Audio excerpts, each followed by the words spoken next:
Olá, meu querido irmão, bem-vindo para o nosso 30º domingo do Tempo Comum, nossa reflexão neste domingo, dia 27 de outubro. Primeira leitura do profeta Jeremias 31, o Senhor que promete a fidelidade do seu amor ao povo que restou em Israel, um povo, o resto chamado de Israel, né? Aqueles poucos que ficaram sem muito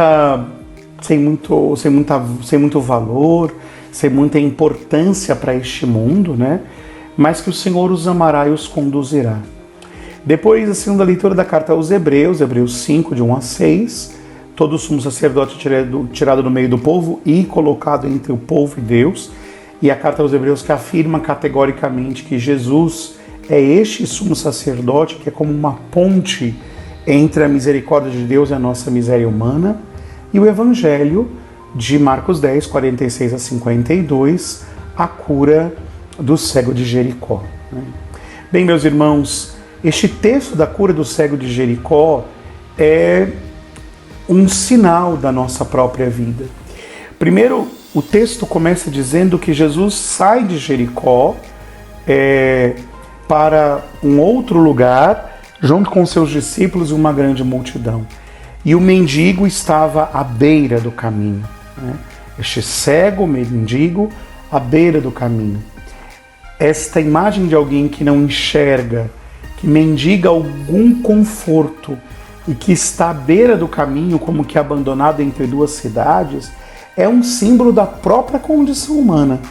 Nós que somos cegos, ou seja, sem a graça de Deus não enxergamos a luz, nós que estamos à beira do caminho, ou seja, não temos uma casa, não temos um lugar onde estar e nem um lugar para onde ir, a nossa vida não tem sentido e por isso vamos nos contentando, por assim dizer, com as esmolas que recebemos da vida e das pessoas. O pecado sempre nos faz também, além de nos tornar cegos, tirar o sentido da nossa vida, não sabermos para onde ir, ele também nos coloca nessa situação de mendicância, de ficar suplicando qualquer coisa, ainda que estragada, por pior que seja, para tentar diminuir um pouco o nosso sofrimento.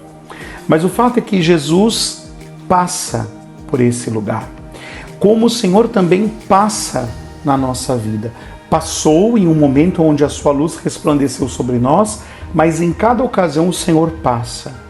É importante que a gente nunca se esqueça e celebre esta proximidade de Deus, este Deus que se aproxima, que vem ao nosso encontro, que passa na nossa vida, que não para, mas que passa.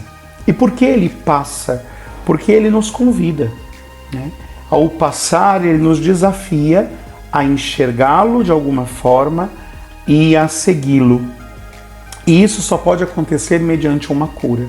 Mas o Senhor só pode nos curar, o Senhor só pode revelar, vamos dizer assim, o amor dele, o poder dele na nossa vida, diante da nossa aceitação.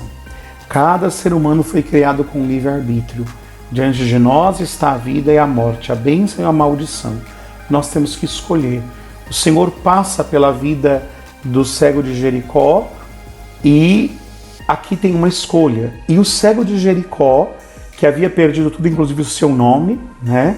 Porque este cego Bartimeu não é nome, Bartimeu não é um nome, né? Bartimeu, que significa filho de Timeu. Bar é filho e Timeu é o nome do seu pai. Esse homem perdeu tudo, inclusive o seu próprio nome. Passando Jesus por ali, ele começa a gritar e pedir que tenha misericórdia. E aqui tem uma coisa bonita, né? A confiança na misericórdia, o arrependimento tem o poder de fazer Jesus parar. O versículo 49 diz, Jesus parou e disse, chamai-o, né? Então o nosso arrependimento é aquilo que faz com que Jesus pare. O reconhecimento do mal que o pecado fez em nós e o reconhecimento de que Jesus é capaz de nos libertar desta escravidão é a única coisa que promove de fato esse encontro entre a misericórdia de Deus e a nossa miséria. E é interessante que Jesus diz a Bartimeu, coragem, levanta-te, ou melhor, os discípulos, né? Jesus te chama, tenha coragem, levanta-te. E a postura que aquele cego tem é interessante. O cego joga o manto, ou seja, deixa para trás as esmolas, abandona a condição de mendigo, de suplicante pelas migalhas do pecado.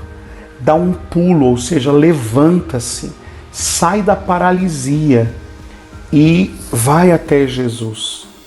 Mas diante de Jesus, tendo levantado-se, caminhado até o Senhor, escuta uma pergunta que pode parecer até estranha. O que queres que eu te faça? Se o homem era cego, é claro que ele fosse curado.